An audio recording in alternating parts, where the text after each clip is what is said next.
nós vimos o que é a série de Fourier para um sinal limitado.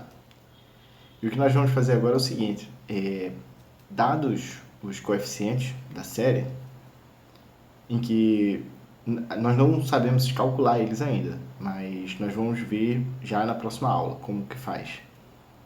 Eu vou apenas mostrar que é possível recuperar o sinal limitado utilizando a sua série, tá? E evidentemente que eu calculei anteriormente os coeficientes, tal como nós vamos calcular na próxima aula, tá? Então nós temos aqui o mesmo sinal que nós estamos estudando, que é a senoide amortecida, com 20 amostras, e nós vamos reconstruir esse sinal por suas componentes senoidais, sabendo o coeficiente da série de Fourier de tempo discreto. Então aqui estão os coeficientes que já estão dados, tá? Verifique se a reconstrução coincide com o sinal original, tá? É evidente que nós achamos aqui para a série uma igualdade, né? X de n é igual à sua série, ou seja, se eu calcular x de n por sua expressão analítica, ele deverá ter os mesmos valores que se eu calcular x de n pela série. Então nós vamos calcular o x de n pela série aqui, vamos calcular ele analiticamente e vamos ver se os valores coincidem. Então, para isso, eu repeti aqui a série, apenas para a gente ter como referência e os coeficientes, mas nós não vamos precisar escrever esses coeficientes, tá? Porque eu já deixei um programa aqui semi-pronto aqui, com os valores dos coeficientes A e B em um array do NumPy, tá? Então aqui o NumPy já está importado e aqui estão os valores do A0, A1, A2, A3, etc. até o A10. E aqui estão os valores do B0, B1, B2, B3 até o B10, né?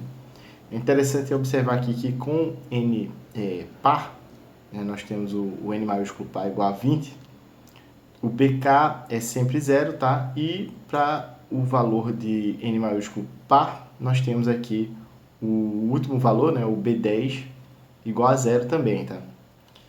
É como se, na verdade, nenhum dos dois efetivamente existissem, tá? Porque a gente vê, inclusive, que a expressão aqui não está empregando aqui o B0, né? Tá apenas A0, né? Então, já discutimos isso no vídeo passado, em que é como se fosse essa mesma expressão aqui, com K igual a 0, nós teríamos com K igual a 0, cosseno de 0 igual a 1, ia sobrar só a 0, e o seno de 0, né, porque o K igual a 0, todo o argumento zeraria aqui, o seno de 0 dá 0, né? Então, simplesmente o BK não interessa o seu valor, na verdade. Isso aqui já dá também pra gente uma forma de calcular mais rapidamente isso aqui, tá? Eu vou mostrar aqui, é um negócio um pouco assustador, mas eu vou mostrar aqui como seriam todos os valores de x, tá? Então nós temos aqui o x1, o x2 até o x19, né? Porque o x está limitado a 20 valores, com o n aqui, que é o argumento, a variável independente, indo de 0 até 19. E aí o que é que nós vemos aqui? Que nós temos o A0, A1, cosseno de... Então, o argumento do cosseno, nós temos aqui um multiplicador, que é o multiplicador da frequência, e o multiplicador da frequência é sempre igual ao índice do coeficiente. E aí nós vemos que em toda essa coluna aqui, em que a gente tem A1 vezes cosseno, nós temos um 1 multiplicando aqui, e esse 1 é o K, tá? Então, nessa coluna inteira, o K vale 1, e o N aqui, em toda essa linha, o N vale 0, já que esse aqui é o X de 0, tá? Então, nós temos aqui X de 0, nessa linha aqui nós temos o X de 1, então o segundo valor aqui é 1, né? Lembrando que a expressão é essa aqui, né? 2π sobre N, K vezes N. Então, nós temos aqui 2π sobre N, K vezes N, em todos os argumentos, certo? E qual é a forma que eu vou fazer para calcular isso aqui? Porque eu tenho, na verdade, 20 valores e um somatório com 11 termos em cada um desses 20 valores. Tá? Eu posso fazer um for duplo, né? Porque nós temos aqui dois valores variando, né? Eu tenho o N e eu tenho o K. Então, vamos começar a elaborar aqui um programa.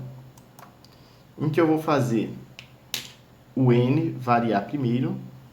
Então, os valores de n, eles vão de 0 até 19. Então, ele está aqui no range 20, né? Lembrando que o valor que a gente põe aqui no range, ele não está incluso, né? Então, o 20 não entra. Então, efetivamente, se eu também não colocar o início é 0. Então, ele vai contar aqui de 0 até 19. For n range, então, vamos lá. For k in range. Quais são os valores de k? Os valores de k, eles vão aqui de 0 até 10. Então, nós teremos aqui range 11, certo? O que é o 11? Eu vou de 0 a 10 e eu tenho que colocar um valor a mais porque o último valor não entra, né? Então, o 11 não entra. Qual é a conta que nós vamos fazer aqui? Eu vou ter que inicializar o x com 0. E como é que eu vou fazer o x? Eu vou fazer o x ser um vetor que vai carregar as 20 amostras. E vou inicializá-las todas com 0, utilizando a função que vem já pronta no NumPy, chamada de zeros. Tá? Então, se eu colocar aqui no argumento, o valor vai ser o tamanho do nosso array. Apenas para ilustração, vamos colocar aqui o valor inicial das amostras de x valem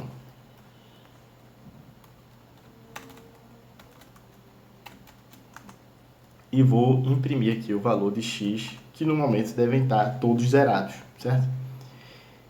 E daí o que eu vou fazer? Eu vou colocar aqui que o x de n, certo? Então, o primeiro valor da minha matriz, eu vou percorrer as 10 parcelas, né? Na verdade, as 11 parcelas, né? Já que a gente começa do 0. E eu vou usar já aqui o artifício do seguinte. Eu vou calcular esse primeiro valor aqui, a 0, como sendo o AK, que é o primeiro valor que K assume, já que ele está no range 11, né? Ou seja, vai de 0 até 10, multiplicado pelo, e já vou colocar aqui a expressão normal aqui, cosseno de 2 vezes π vezes K vezes N sobre Nzão, que é 20, certo? Mais BK vezes seno de mesmo argumento aqui. E o que é que nós vamos ter aqui? Quando o K for 0, o cosseno de 0 vai dar 1. Então, eu vou ter apenas a 0 vezes 1, que dá a 0, mais o BK, ele até tem um valor aqui que é 0, mas, de qualquer maneira, quando o K for 0, seno de 0 vai dar 0. Então, a gente vai zerar esse termo aqui. Então, na primeira iteração, nós vamos calcular apenas x de n igual a 0. Como o x de n ele inicializa com 0, o que eu vou fazer é que eu vou colocar que ele é igual a ele mais seu valor anterior. Tá? Porque o que vai acontecer? Na segunda iteração, o k vai valer 1 e eu já vou ter no valor de x o a0. Então, na próxima etapa, ele vai somar o valor a0, que é o valor anterior, o a1 vezes o cosseno de 2π 1 vezes n, no valor que o n estiver, sobre 20, mais b1. Então, ele vai calcular o nosso segundo termo, que é a1 cosseno mais b1 seno. Tá? Na segunda iteração, quando o k vale 2, ele vai calcular o a2 cosseno mais b2 seno. E assim sucessivamente até o a10 cosseno mais b10 seno. E ele vai acumulando esses valores a cada valor do n, né? Então, para o a0, para o n igual a 0, ele vai calcular isso 11 vezes aqui para o x de 0, acumulando os valores. Depois ele vai calcular mais 11 vezes para o x de 1 e assim sucessivamente. Tá? Então, a princípio aqui já encerramos o nosso programa, tá? Esse x de n aqui, ele já será o x de n calculado por meio dos seus componentes da série de Fourier, certo? Então, basta a nós aqui fazer a comparação aqui dos valores, certo? Vou colocar aqui, então, criar aqui um x original. Esse x original, ele vai variar com n, que eu vou pôr como sendo aqui uma matrizinha com todos os valores de 0 até 20. Porque eu vou agora fazer o cálculo do x original, que seria esse x aqui em sua expressão analítica, eu vou fazer por meio de operações elemento a elemento, tá? Então, se eu tenho n aqui, vou colocar que ele é igual a e elevado a 0,1 menos 0,1 vezes n. Então, o que é que está acontecendo aqui? Como n é um vetor, vou pôr aqui o valor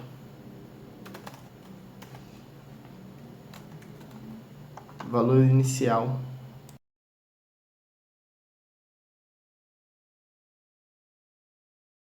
Então, vou pôr aqui o valor inicial dos valores de n, vale, e vou imprimir aqui os valores iniciais de n, só para a gente ver que vai dar os valores de 0 até 20.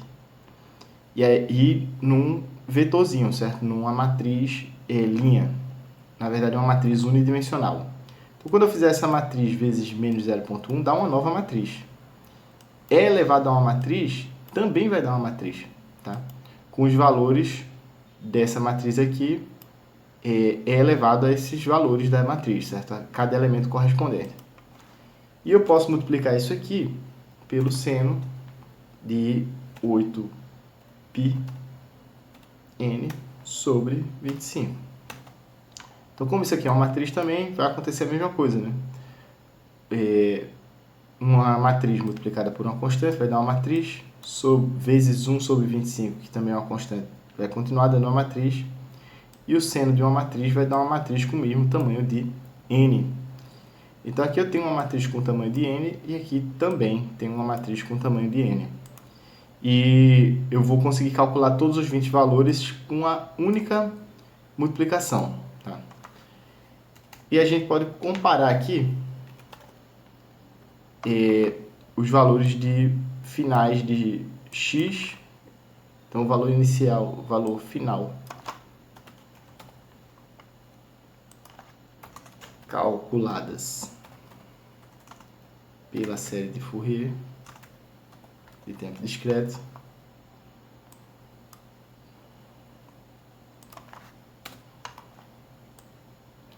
e nós podemos colocar aqui também o valor final, então o valor das amostras dx calculadas analiticamente, não é isso? Vale x. Vou até mudar aqui de x original para x analítica, ou seja, por uma expressão.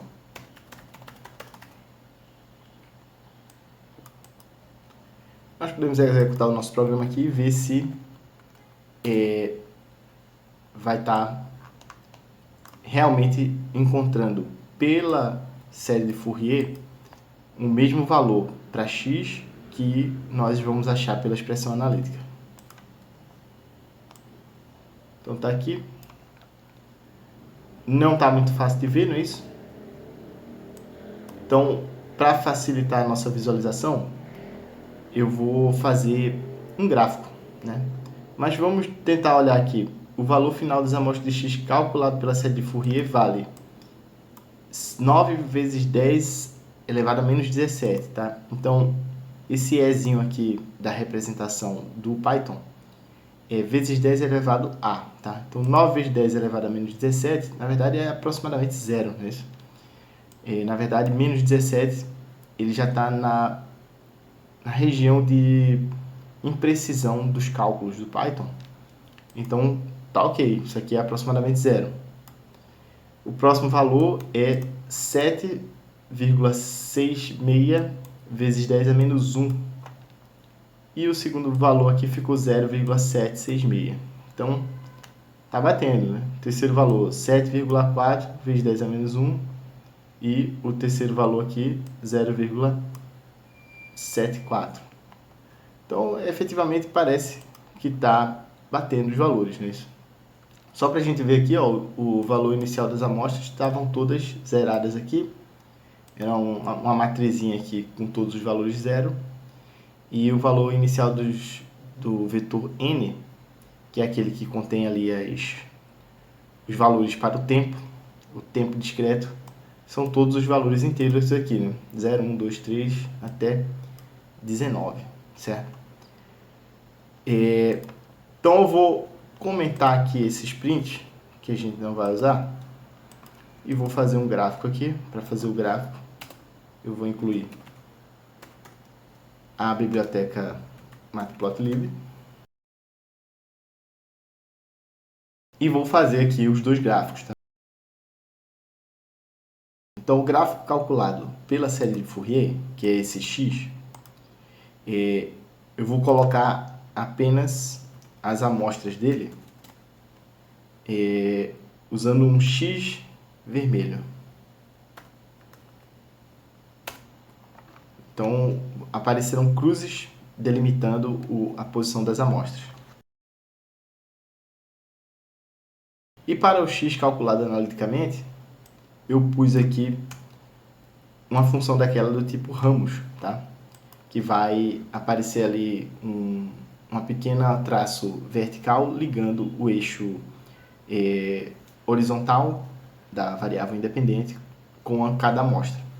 Então, o que é que nós temos que enxergar? Nós temos que enxergar o gráfico e sobre ele o x, tá? Então, vou até trocar a ordem aqui para que o x fique por cima. E vou imprimir aqui.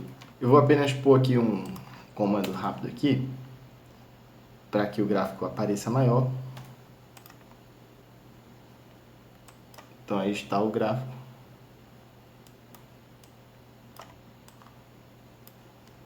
Então, efetivamente, o gráfico de ramos, ele está aqui com as bolas azuis, certo? E sobre cada bola azul tem uma cruz aí da amostra obtida pela série de Fourier. Então, eu vou fazer mais algumas modificações aqui no código, apenas para ele ficar reutilizável, porque nós vamos recalcular isso aqui várias vezes. Tá? Então, a primeira coisa que eu vou fazer é pegar esse n aqui, e ao invés de ficar variando o n aqui para todos os valores dentro de um for, eu vou criar essa matriz antes, e o que eu vou fazer é calcular o x inteiro de uma vez. Tá? Então, o que eu estou fazendo aqui? Ao invés de... fiz um for dentro do outro, certo? Da primeira vez, em que no primeiro for, a primeira iteração, o n valia 0. Então, eu calculava cada um desses termos aqui como se eu calculasse apenas uma linha, à medida que eu percorro o k. Tá? Então, o k faz o somatório e o n diz qual é o valor de n aqui, então me faz calcular o x de 0, por exemplo. Na iteração seguinte, eu vou para o x de 1 e o k, à medida que ele varia, eu calculo a linha inteira. E assim sucessivamente, certo? Se eu pegar o n inteiro de uma vez, o que eu vou fazer? Eu vou pegar o x inteiro de uma vez. Cada vez que eu fizer o cálculo que eu variar o k, eu vou calcular uma linha dessa inteira, tá? Porque eu vou fazer uma operação elemento a elemento com uma matriz que contém todos os valores de n de uma vez.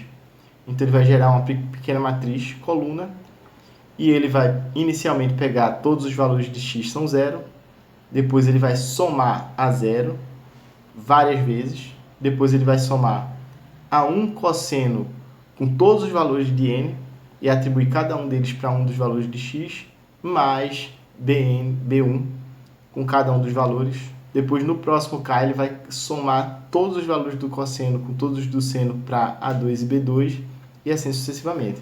Então, ele vai fazer todas as colunas de uma vez. Então, eu vou precisar só de um for. Tá? Então, vamos ver como é que a gente faz isso aqui. Primeiro, eu tirei o valor que tinha aqui de n, porque o nosso for ele já não tem mais o n, certo? Então, eu vou calcular a matriz de x inteira de uma vez, como sendo... Isso aqui vai dar uma matriz agora, porque agora o n é uma matriz. Então, quando eu fizer n vezes essa constante, vai dar uma pequena matriz, multiplicado por uma constante, porque a de k é esse número aqui, certo? Uma constante, mais b de k vezes seno de uma matriz. Então, seno de uma matriz dá uma matriz. Então, aqui eu vou ter uma matriz mais uma matriz sendo atribuída a uma matriz, tá? E como eu tenho que acumular esses valores, eu tenho que pegar o valor anterior da matriz e somar ele para que eu faça o somatório, tá? Então, dessa forma aqui, eu consegui condensar, né, e eliminar aí um dos nossos for, né? Nós vamos ver mais na frente, inclusive, uma forma de fazer esse cálculo inteiramente com cálculo matricial, tá? Mas, por hora, esse basta, né?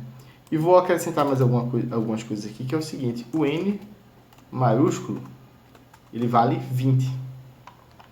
Então, a primeira coisa que eu vou fazer é colocar tudo aqui em termos de n, porque se a gente mudar o código, tiver uma nova função com uma quantidade diferente de amostras, basta mudar esse valor dessa linha aqui, e eu vou copiar todo o código aqui, e ele servirá para a gente recalcular, né, recuperar o sinal a partir de seus coeficientes, né, da série de Fourier. Então, o tamanho de n também vai ser n. Quantos valores de k nós temos? E aí nós devemos lembrar aqui que os valores de k vão até o arredondamento de n sobre 2 para baixo. A função que realiza a conversão de um número para inteiro, ele já faz o arredondamento para baixo, tá?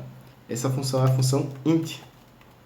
Então, se eu colocar aqui int de n sobre 2, ele vai fazer a conta n sobre 2, que poderá dar um número fracionário, e vai passar para inteiro, arredondando para baixo, tá?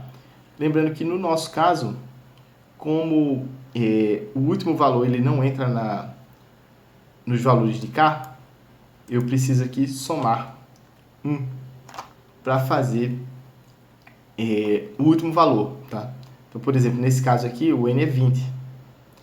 Se eu fizer 20 sobre 2, vai dar efetivamente 10, que arredondado para baixo dá o próprio 10.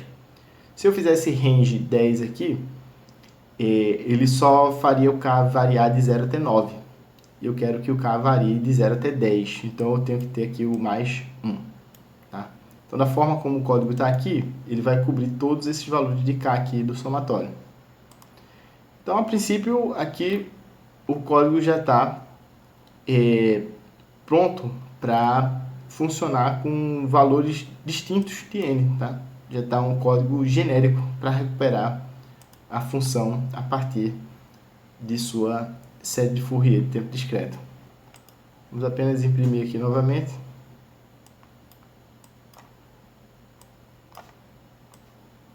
Nós vimos aí que efetivamente, né, ele realmente calculou todos os valores. Né? Vamos fazer uma pequena modificação aqui no código, apenas para ver que realmente essa conta está sendo feita. Eu vou pegar um valor aqui e alterar. Tá? Então vamos pegar esse valor aqui, por exemplo. Esse valor é muito pequeno, né? Talvez a gente não enxergue bem. Vou pegar esse aqui, que é o B01234.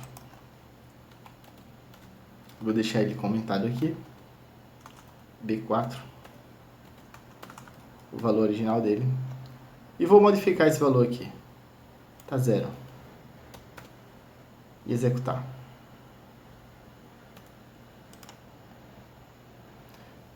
E aí nós vemos que efetivamente a conta está sendo feita. E aqui tem pequenos desvios, certo? entre o valor calculado, que é o valor que é a amostra com a cruz aqui, e o valor calculado pela expressão analítica, que é a bola, né? Então eles acabaram, né, como eu mudei apenas ali 4 centésimos de uma única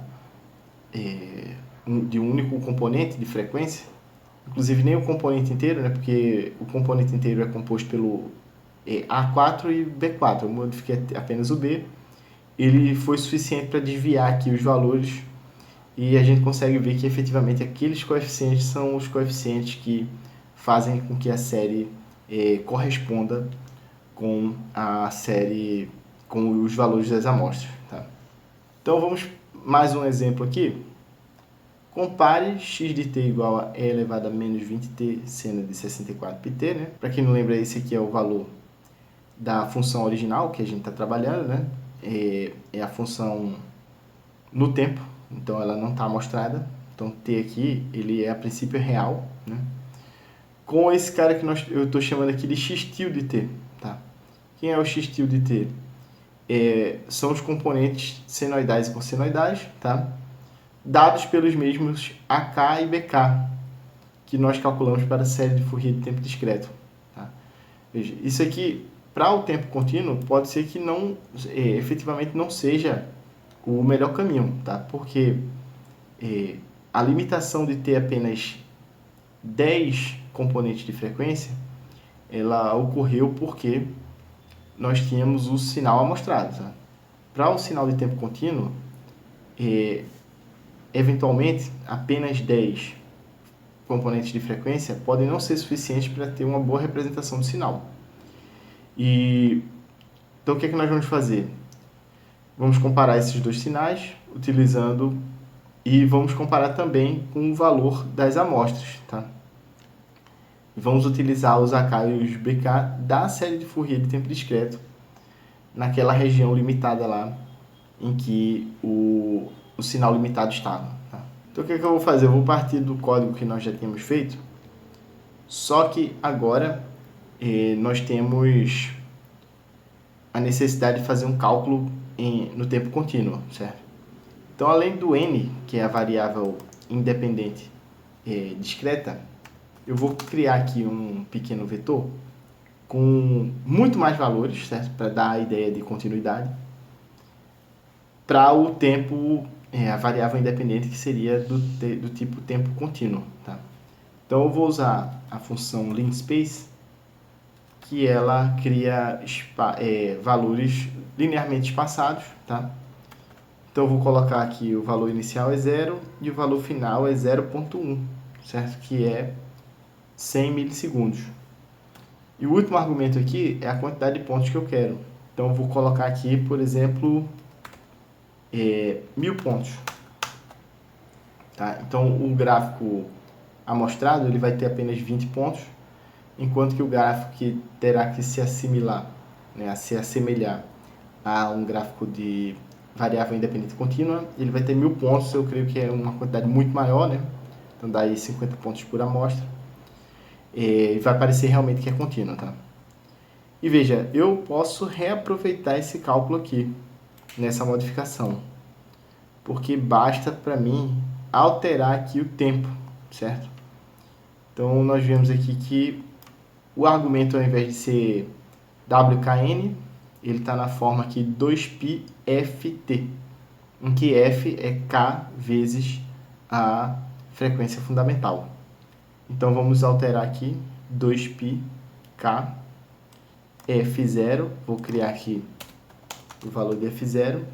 Então, lembrando que F0 é 1 sobre o período e nós vamos considerar esse intervalo de tempo de 0 até 100 milissegundos como sendo um período. Então, a frequência fundamental é 1 sobre 0,1. Então, posso colocar aqui 2πk F0 T. E o cálculo será feito aqui com uma quantidade enorme de valores, né? Então, a gente tem que fazer mais uma modificação aqui, que é o seguinte. Esse aqui é o x contínuo. Então, eu vou criar uma nova variável aqui, chamada de x contínuo, xcont. E como o tempo está com 1000 pontos, eu vou colocar ele iniciando com 1000 valores iguais a zero. Então, esse aqui é o cálculo do xcont. Ótimo. Então, basta colocar esse mesmo argumento aqui no seno. E quando eu for acumular, eu vou fazer a acumulação na variável xcont também. Eu posso pôr aqui agora uma nova x analítica aqui, igual a menos 20 vezes t seno de 64 pi t.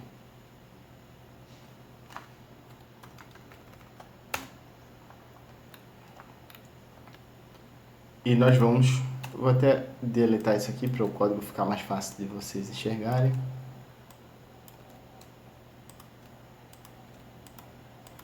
Então, no momento, nós não estamos usando a variável x, tá? Mas como ele é muito pequeno, eu não vou nem deletar ele aqui. Não vou fazer um gráfico do tipo stem, certo? Porque o gráfico do tipo stem, ele vai mostrar cada amostra, né? Usando uma linha vertical. Como eu estou colocando aqui 1000 valores para tanto a x analítica como a x contínua calculada com os coeficientes da série de Fourier, eu vou colocar ambas do tipo plot, mas vou botar uma tracejada por cima de uma contínua por baixo. Então, vou pôr por baixo a x analítica e por cima a x contínua.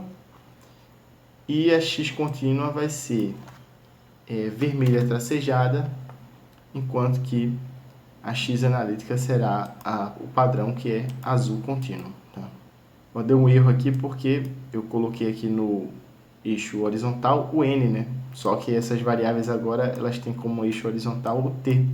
E a quantidade de valores aqui não batia, né? Aqui tinha 1000 valores e aqui tinha 20 antes, agora tem 1000. Agora vai dar certo.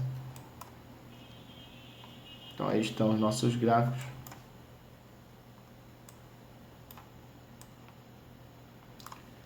Então, nós estamos vendo aqui que existe algum desvio, certo? Entre o vermelho tracejado, que é o calculado pela série, e o azul contínuo, que é a função calculada analiticamente. Então, efetivamente, a função que a gente queria era a função azul contínua. E, usando os coeficientes da série de Fourier, nós obtivemos a vermelha tracejada, tá? Em que reside essa diferença? Um primeiro problema é que eu não sei se vocês lembram, mas tem um resto aqui no fim do gráfico que ele não continha o último ponto, certo? Então, os últimos 5 milissegundos aqui nem são efetivamente considerados pela série de Fourier de tempo discreto, porque ele não tem essa amostra. O outro problema aqui é que é aquilo que eu comentei, que nós precisaríamos de muito mais coeficientes, tá? Para que a função, utilizando componentes de frequência senoidais, se aproximasse mais da função analítica. Tá? Inclusive porque, eu não comentei, mas eu não respeitei o critério de Nyquist. Tá? Essa função é elevado a menos 20t seno de 64 pt, ela não está limitada à frequência lá de 100 Hz, que seria a frequência de Nyquist. Tá? Então, com certeza, essa diferença apareceria. Inclusive, se eu tivesse respeitado a frequência de Nyquist, mesmo usando só os coeficientes da série de Fourier de tempo discreto, aí o gráfico bateria, tá? Mas como eu não usei, há uma diferença entre o tempo contínuo e o calculado pela série pelos coeficientes da série de Fourier de tempo discreto. Mas tem uma coisa importante aqui, na verdade duas, né? Apesar de não ser idêntico o gráfico, ele é muito parecido, certo? Então, a gente tem uma pequena diferença aqui, uma pequena diferença aqui. Nesse trecho aqui, o gráfico praticamente bate, e aqui no final eles se afastam novamente. Nessa região aqui, o afastamento é bem grosseiro, né? Mas vamos ver o que acontece quando a gente faz a última comparação, certo? Então, aqui eu estou comparando a função analítica com a função obtida utilizando os coeficientes da série de Fourier de tempo discreto, mesmo estando no tempo contínuo, né? Ou simulando isso. E a última comparação é onde estarão as amostras, certo? E aí, para achar as amostras, eu vou fazer aqui um último gráfico, tá? Em que eu vou alterar o valor de t aqui para que ele seja igual a... Aliás, eu não vou nem alterar, eu vou criar uma variável nova. Vou chamar aqui de tempo amostrado. E ele vai ser igual a n vezes ts. E quem é ts? Ts é o período de amostragem que nós temos definido lá no começo do problema como sendo igual a 5 milissegundos, né? Ou 0,005, certo? Então, quando eu fizer isso aqui, o que eu vou ter? Eu tenho aqui o n, que foi definido aqui desde o primeiro programa que nós fizemos. São valores indo de 0 até 19, todos inteiros, né? E aí, efetivamente, o tempo amostrado aqui vai ser uma pequena matriz com esses valores. 0, 0.005, 0.010, né? 0.10, ou 5 milissegundos, 10 milissegundos, 15 milissegundos, e assim sucessivamente, até o último valor da amostra, que seria em 95 milissegundos. Tá? Aquela do 100 não entra porque nós estamos aqui trabalhando com menor do que 100, né? Ou seja, esse 100 aqui não está contido no estudo. E eu vou recalcular esse x analítico aqui, mas eu vou chamá-lo de x amostrado, em que o tempo não é o tempo contínuo, mas o tempo amostrado. E vou acrescentar o gráfico aqui das amostras usando o gráfico do tipo STEM. No eixo X nós queremos o tempo amostrado e no eixo Y nós queremos o X amostrado. Agora eu vou mudar a cor aqui do nosso gráfico da analítica para usar o gráfico azul no STEM. Tá? Vou colocar aqui ele, sei lá, verde contínuo. Tá? Então vou botar aqui apenas Grid Green. E eu acho que isso aqui já é suficiente.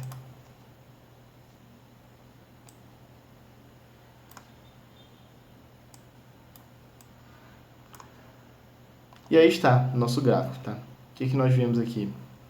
Embora exista uma diferença entre os gráficos contínuo calculado com os coeficientes da série de Fourier de tempo discreto e o gráfico que seria efetivamente o de tempo contínuo, nós vemos que existem pontos onde eles coincidem e esses pontos coincidem exatamente com os pontos de amostragem. Então, essa aqui é uma coisa muito importante, certo? Embora possa ter esse problema aí de nós termos ignorado o critério de Nyquist, né? Efetivamente, quando eu realizei as amostras e calculei a série de Fourier, nós temos os pontos de amostragem preservados. Tá? Então, os pontos de amostragem não se perderam, mesmo eu fazendo o cálculo dos coeficientes usando como se fosse um tempo contínuo, né? Mas usando os coeficientes da série de Fourier de tempo discreto, eu preservei a posição das amostras. Visto desses dois exemplos, nós podemos traçar aqui algumas conclusões que é um raciocínio relativamente aí, indutivo, tá? Algumas coisas ficam difíceis de provar, tá? Mas eu vou relatar para vocês. Seria necessário alguns cursos mais avançados para conseguir ter a prova efetiva de cada uma dessas afirmações aqui, tá? Então, olha, a série de Fourier de tempo discreto é idêntica a x de n, tá? Para todos os valores de n, evidentemente, dentro da limitação, certo? Nós estamos trabalhando aqui com x de n que é limitado ou periódico. Tá? A série de Fourier de tempo discreto emprega uma quantidade finita de componentes. Tá? Então, isso é relativamente importante no sentido de que é simples, né? Melhor do que se usasse infinitos componentes. Tá? A princípio, um sinal ou uma função de tempo contínuo, né, com a variável independente contínua, ela tende a ter infinitos componentes, tá? Então, eu estou afirmando isso aqui só para vocês saberem que, a princípio, é assim que funciona. Tem uma pequena matemática aqui para a gente observar quantos componentes eu tenho, tá? A quantidade de componentes de frequência é n sobre 2 arredondado para baixo. Tá? Lembrando que um dos valores de B, ele às vezes não existe, né? Ou é sempre igual a zero. E eu tenho uma componente constante, tá? Apenas uma delas, não é isso? Então aqui são as quantidades, né? De modo que quando eu junto todos os componentes de frequência com o componente constante, lembrando que cada componente de frequência é dobrado, né? Isso tem dois coeficientes, eu tenho o AK e o BK. Quando eu junto esse cara aqui dobrado com esse 1 aqui, eu vou ter uma quantidade igual a n maiúsculo, ou seja, conhecido como a quantidade de amostras de coeficientes não nulos, tá? Ou de coeficientes que poderão ser não nulos, tá? É possível, claro, que dependendo do tipo de sinal, tem uma quantidade enorme aí de coeficientes nulos. Mas isso é interessante porque nós saímos de n amostras no tempo para n valores, ou seja, a quantidade de informação é a mesma para n valores na frequência, tá? Isso é interessante. Isso está associado à informação contida na função ou no sinal, tá? Os componentes da série de Fourier de tempo discreto de x de n geram uma boa aproximação para x de t, tá? Que é aquela aproximação do último gráfico que nós vimos, tá? A série de Fourier de x de t exata, ela pode existir uma quantidade infinita de componentes, tá? Que é isso que eu comentei com vocês agora. Então, para fins computacionais, parece evidente que isso aqui é inatingível, certo? Então, além do problema tecnológico de que efetivamente a tendência é que se trate sinais amostrados, teríamos o absurdo de que, se eu fosse trabalhar com um sinal cuja variável independente, né, é contínua, nós teríamos que ter infinitos componentes de frequência. Isso é muito complicado para trabalhar matematicamente, certo? E para o computador, a princípio, é impossível. O cálculo dos coeficientes da série de Fourier de tempo discreto foi obtido por somatórios, tá? Que é o que nós vamos ver na próxima aula. Enquanto que o cálculo dos possivelmente infinitos coeficientes da série de Fourier, tá? Então, quando a gente usa apenas série de Fourier, sem o qualificante aqui que é de tempo discreto, a gente está dizendo que é a série de Fourier de tempo contínuo, tá? De x de t é possível apenas com integral, tá? Então, para calcular os coeficientes, eu teria que usar o cálculo de ensino superior ou de algumas poucas escolas ainda que aqui no Brasil veem o cálculo diferencial integral no ensino médio, tá? Mas efetivamente é um cálculo muito mais complexo, tá?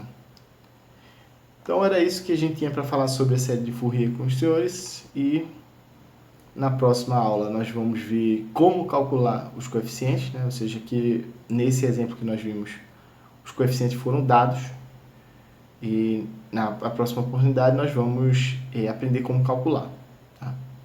Até uma próxima.